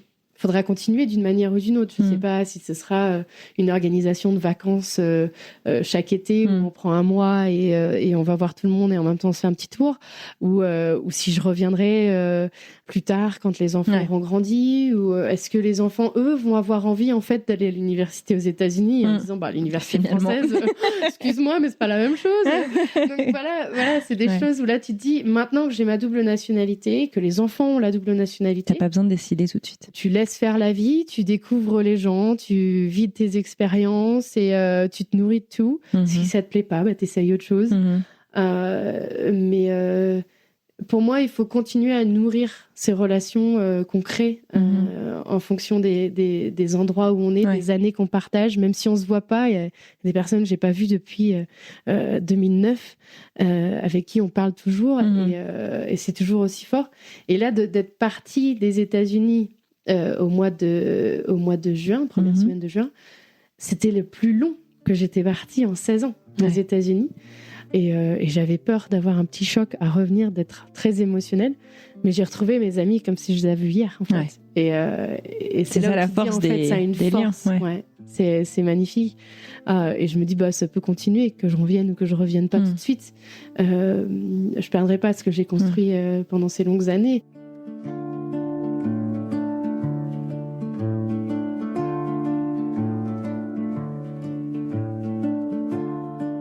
Et aujourd'hui, par contre, il faut que j'arrive à parler mieux français. Parce que c'est encore difficile. T'as ta femme qui apprend le français, du coup. Ma femme apprend le français. Tes enfants aussi. Oui, et ça, c'est assez marrant parce que Elliot, 4 ans et demi, on est arrivé donc en été, il est allé au centre aéré. Et en 3 mois, il parlait français. Et il parlait pas français avant ? Il parlait pas français avant. Et je lisais les histoires en français à la maison. Si on écoutait de la télé, c'était souvent en français, sous-titré en français. Moi, je sais pas parler français, en fait. À la maison, je parlais. Tu parles très bien français, hein ? Non, mais à la maison, je parlais pas français à chaque fois. C'est pas facile de se forcer. C'est pas possible. Ma langue d'amour est anglaise, en fait. Et donc je me dis, oh là là, ça va être vachement dur pour lui. Et au début, c'était dur, hein, il voulait pas y aller. Et maintenant, il parle français couramment. Et il aide même sa maman à apprendre le français. Parce que quand on est chez papy, mamie, même si mes parents parlent anglais couramment, on leur a dit qu'il fallait plus qu'ils parlent anglais. Et donc, il retraduit en anglais à Julie ce que papy et mamie ont dit. Ah, mais papy et mamie, ils ont dit on mange ça ce midi. C'est trop bien. C'est cool. C'est génial. Et le petit qui a 2 ans, lui, parlait quelques mots en anglais quand on est parti. Et maintenant, il est complètement en français. Et il commence juste à faire des phrases en français. Il est petit encore. Hein. Des mots qui sont en anglais, comme bike, ça reste bike. Par contre, cheval, alors là, cheval, c'est en français. C'est chez papy. C'est chez papy et mamie, et c'est à tous les coins de phrase. Mais ouais, c'est une belle expérience.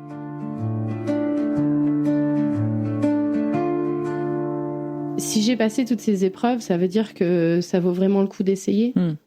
Et de se donner toutes les chances, et c'est essayer de vraiment vivre une vie à la française, même si aujourd'hui... tu sais, quand je suis venue aux États-Unis, on m'a dit « Ah, mais t'avais des amis en français ?» J'ai dit « Écoute, j'avais une personne qui parlait français dans mon entreprise à Austin, mais sinon, je passais pas du tout de temps avec la communauté française. » Je suis rentrée en contact avec la communauté française qu'à Denver. Après la naissance de mon 11e, j'ai fait un baby blues. D'accord. Et c'est ma compagne qui m'a dit, je pense qu'il va falloir que tu ailles parler de tes émotions dans ta langue maternelle. J'ai dit, ah ouais, tu crois? Et là, c'est là où j'ai trouvé le groupe de Delphine, les Françaises à Denver. Et ça m'a énormément aidée, me sentir moins seule aussi avec 2 enfants et d'avoir quelqu'un qui comprend un peu mes émotions. Et puis dans l'autre sens, arriver en France où je me suis dit, bah attends, ça m'a beaucoup aidée, même peut-être que je vais lui trouver un groupe des expats à Bordeaux. Et elle me dit, ah mais non, mais moi je veux être qu'avec des Français en fait. Je dis, ah bon, mais ça viendra peut-être. Donc, mais c'est sympa en fait de se rendre compte que elle est aussi, elle, à voir une expatriation d'une autre manière. Donc, on est toutes les deux en train de faire une expatriation, mais on ne le vit pas de la même manière. Avec des repères forcément très différents. Voilà, avec des repères différents. Et j'espère qu'on va continuer à vraiment arriver à ce que les enfants continuent à parler anglais. Ils sont très jeunes et dans le coup, ils sont vraiment en train de partir dans le français. Mais moi, ma culture américaine, elle fait partie de moi. Moi, je suis pas française, je suis pas américaine. T'as pas clos. Ouais, c'est pas... Non, mais même, ça fait partie de moi. Ça. Je peux pas dire que je suis française aujourd'hui. J'ai un bout de moi qui est français, mais ça n'a jamais été complètement. Je pense que j'avais toujours dans mon ADN cette multiculturalité qui faisait partie de moi et j'avais besoin de la nourrir pour pouvoir créer qui je suis aujourd'hui.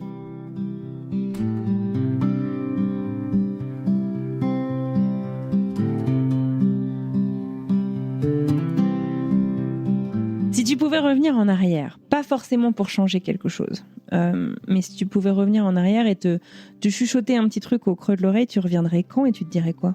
Je t'ai mis beaucoup la pression. Ouais, des envies de réussite. En fait, tu sais, tu as des rêves américains dans la com, les grands budgets, les gros projets, où tu te dis ça arrive qu'aux autres, ça arrive pas à moi. Qu'est-ce qui fait que j'arrive pas à arriver où je suis ?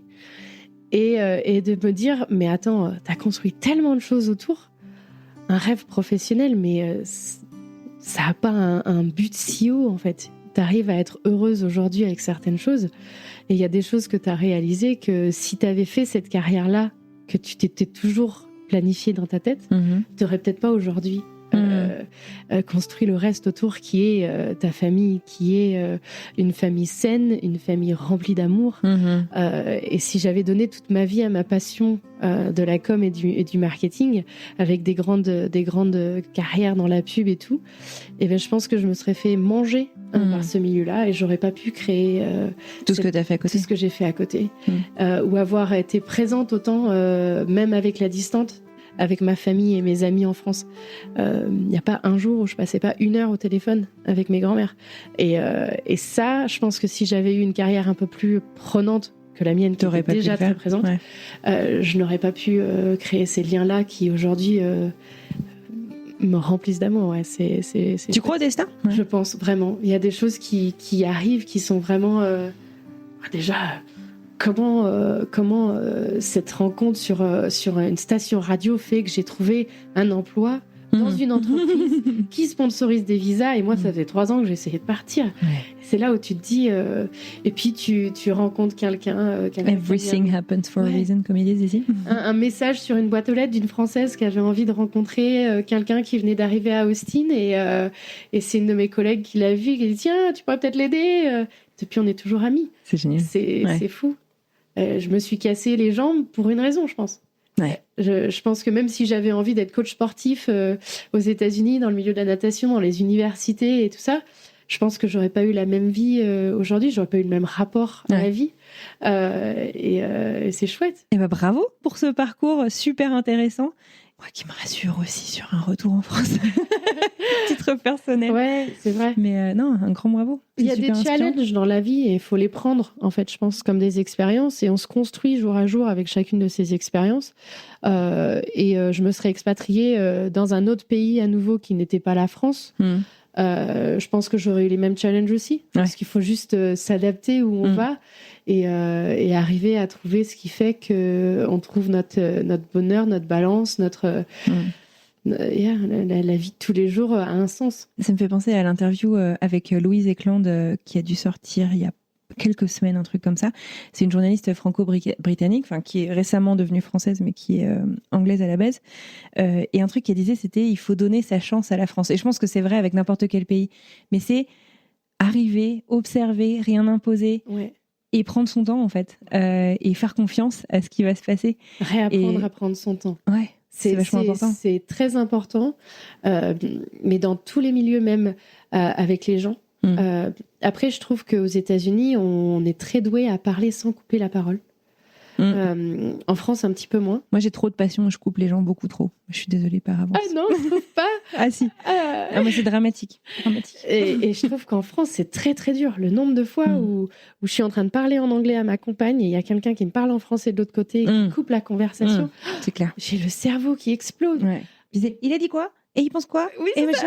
Et attends, j'arrive, je traduis. Ça rend fou. Ça rend fou. Après, je trouve que les gens ont vraiment un rapport à la vie qui n'est pas le même. Ils se contentent de très peu. Ils sont beaucoup moins matérialistiques et ils pourraient passer 3 heures autour de la table, juste autour d'un café à discuter. Et ils auraient passé une super journée. Et ça, moi, j'adore, en fait. Passer des retour à l'essentiel. Retour à l'essentiel. Aller marcher dans la nature après avoir mangé 3 heures. Par contre, il faut faire attention. Moi, j'ai pris du poids en rentrant en France. Les chouquettes, les éclairs au chocolat. C'est tentant. Il y a une boulangerie à tous les coins de rue. Donc, et ça coûte pas un bras comme ici. Ça coûte pas un bras comme ici. Ton croissant à 90 centimes. C'est ça. Voilà. Et même, il y a des fois, tu te dis, je mange quoi à midi ? Une baguette de pain, un morceau de pâté, ça ira très bien. Et là, tu te dis, ok, mais même le rapport où j'avais besoin de choses pour réinstaller à la maison. Et je me disais, je vais aller sur Amazon. Ah bah oui, mais c'est livraison dans 4 jours. Ouais. Ah bon, d'accord. Et puis, il n'y a pas autant de trucs qu'ici. Non, il n'y a sur pas autant de Amazon. trucs qu'ici. Ici, tu trouves absolument tout. Ouais, ils te le livrent pas spécialement à la maison non plus. Il faut aller le chercher quelque part. Oui, c'est vrai. Mais on laisse pas les paquets devant les maisons, déjà. Non, on laisse pas les paquets devant les maisons. Et donc, il y a plein de choses là-dessus où tu réapprends la facilité de la vie. Même ici, tu peux aller chercher à manger à tous les moments de la journée. Ou de la nuit. Sans problème, ou de la nuit, ouais. Ah oui, il y a déjà plusieurs services dans les restos. C'est ah bah non, là, il est 4h, on a fermé. C'est ça. Moi, je sais, quand j'étais en France en décembre, là, on était décalqués avec le décalage horaire et tout. On était dans les Alpes et on se pointait au resto à... Tu sais, genre, on attendait autant que possible, mais genre, je sais pas, 18h. Et c'était, bah non, on n'est pas ouvert, la cuisine n'est pas encore ouverte. C'est comment ça? Ça nous est arrivé avec Julie où on était juste arrivés et le restaurant était super sympa. Ils nous voyaient rester devant la porte et tout. Et ils disent, si vous voulez, on ouvre les cuisines dans une demi-heure, mais vous pouvez venir boire un verre de vin. Ouais, c'est ça. C'est exactement ce qu'on faisait du coup. Ok, super, c'est cool, merci. Parce qu'il faisait frais quand même. Ouais. Mais c'est vrai que manger avant 18h30, c'est très compliqué en France. Ouais. Et dans le coup, mes enfants, mais ils ont faim. Et j'ai des snacks dans la voiture, dans les sacs à main à longueur de journée. Je comprends. Parce que c'est pas ouvert et c'est différent. Il y a un petit peu moins de parcs aussi pour jouer avec les enfants. Je trouve que ici il y a beaucoup de choses qui sont pour les enfants. Les parcs à jouer, tu t'arrêtes toutes les 5 minutes, t'en trouves un. Là, il faut vraiment s'organiser. Par contre, j'ai retrouvé mes piscines et ça, j'en suis contente. Ah ouais. Et, ma maman est directrice de piscine. Donc, j'ai grandi avec un accès à la piscine. D'où je pense aussi les envies d'être coach sportif dans la piscine. Mais les piscines, il y en a partout, des piscines fermées, intérieures. Par contre, je trouve que les espaces enfants dans les piscines aux États-Unis avec les espaces jeux sont vachement mieux, quoi. Avec les cabanes, avec les jets d'eau et tout, ça se développe. Mais je trouve que les États-Unis a quand même une présence pour les enfants qui est très, très présente. Écoute, moi je te propose qu'on refasse le point en 6 mois. Ouais, après un an, après un an en France, voir un peu quel est notre point. Est-ce que et peut-être que Julie voudra témoigner avec son français. Ouais. Ce sera l'occasion de faire le point. Ouais, tout à fait. De son côté, d'avoir son point de vue d'une Américaine qui fait son expat en France. Eh ben, merci beaucoup. Pauline. Merci à toi pour ton temps, Anne-Fleur. Et merci de nous accompagner sur mes routes au travail en France. C'est vrai. Le matin. Écoute, avec grand plaisir.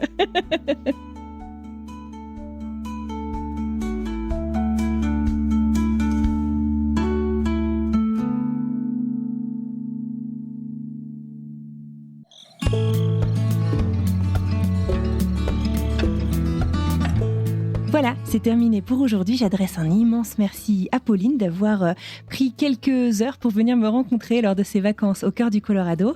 Merci à vous de nous avoir écoutés jusqu'au bout. Et puis, j'espère que cet épisode vous aura plu autant qu'à moi. Si c'est le cas, vous connaissez le refrain par cœur, mais ça compte énormément. Donc, je vous le redis encore une fois. N'hésitez pas à partager cet épisode autour de vous, que ce soit dans votre groupe WhatsApp d'amis, sur les réseaux sociaux ou encore autour de la machine à café. Chacun de vos partages compte énormément. Et puis si vous avez encore 2 minutes, n'hésitez pas à venir commenter l'épisode sur Spotify ou Apple Podcast. Ça compte tout autant. La semaine prochaine, on prend le chemin de Los Angeles en compagnie de Romain. Je vous laisse découvrir un petit bout de son histoire.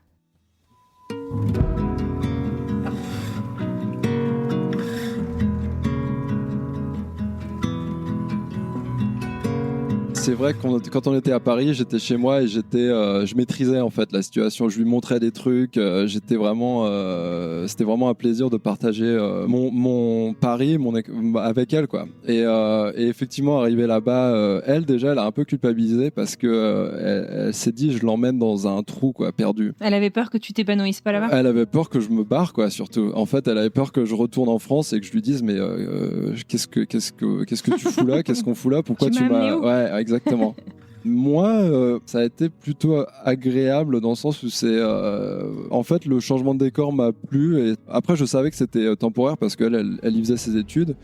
Et on savait qu'après, on allait partir. Mais effectivement, la dynamique du couple, en fait, c'est vrai que ça a un petit peu changé parce que j'étais moins en contrôle, quoi. T'es plus dépendant d'une certaine manière. Un petit peu plus dépendant, effectivement.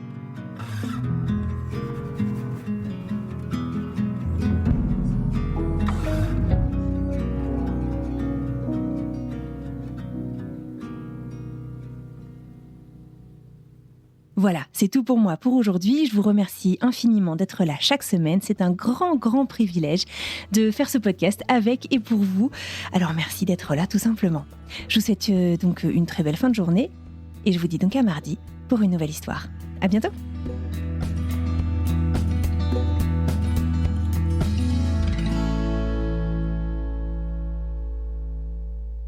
Ça, c'est une histoire assez marrante, je te raconterai un jour.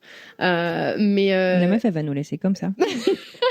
Non, mais en fait, mon père étant ingénieur agricole, il a eu pas mal d'expériences dans le monde parce qu'il fait des expériences, des projets vraiment autour du monde, entre la Roumanie, l'Afrique, voilà. Et un jour, il cherchait un tracteur articulé avec plein de chevaux pour un projet en Roumanie. Okay. Et il trouve le tracteur qu'il avait besoin sur Internet et il appelle le gars et il lui dit oui, mais alors vous savez que vous appuyez le Canada là quand même. Et mon père dit non, mais votre tracteur m'intéresse, donc j'arrive. Et donc il est allé acheter le tracteur du gars et ils sont devenus super potes. Donc Scott Webb est toujours ami et je le vois le 3 mars d'ailleurs. Il vient avec sa femme en France et on dîne tous ensemble le 3 mars. Génial. Et on est devenus amis. Ouais, d'accord. C'est assez marrant. Ah, c'est trop bien. Ouais.